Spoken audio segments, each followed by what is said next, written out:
Hi, Steve Schlagel here with just a couple of thoughts about when you go into business with someone else, should you decide to bring a partner on so that there's two or more of you involved in the business. You might form as an LLC or as a corporation or even as a partnership, but in either of those instances, one of the most important documents that you can have is a buy-sell agreement. It's critically important that you agree up front at the very beginning how you're going to unwind the partnership, if you will, down the road, because every business ends at some point. No business goes forever. And when there's multiple owners in the business, you want to be sure that you've defined how you're going to come apart. Now, a business can end because one of the members gets divorced, one of the members dies, runs into a disability problem, just wants out, is retiring, and so forth. And so what the buy-sell agreement does, among other things, is number one, it determines what the value is going to be. How much is the business worth? So I know what my piece is going away, or I know how much I need to pay off my partner when he goes away.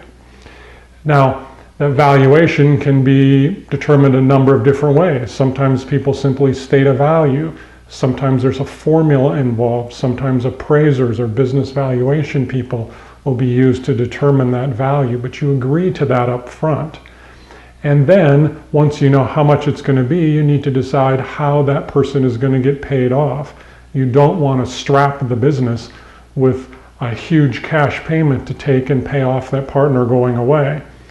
Rather, you typically want to have something for a down payment and then a series of perhaps monthly or quarterly payments extending over 5, 6, 7 years. That's what I typically see. And you'd need to state an interest rate. Often that interest rate should be indexed to something like the Wall Street Journal. The Wall Street Journal will report the prime rate.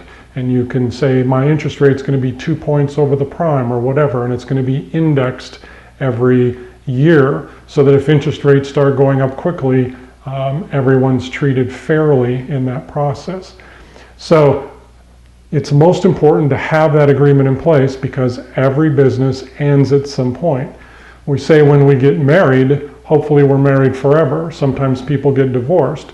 Sometimes they prepare for that with a prenuptial agreement. But in a business, it will always come apart. And when a business comes apart without a buy-sell agreement, it can be ugly, and it can be as bad as a divorce, if not worse. So be sure that you get that document up front while you're all still getting along and while everybody still wants to be in the deal. And make sure that agreement defines what the value will be when the person goes away, what sort of a down payment that the company or the individuals are going to make to buy that person out, and what the interest rate should be over the period of time that you'll be paying them off. Really important, so be sure that you do it.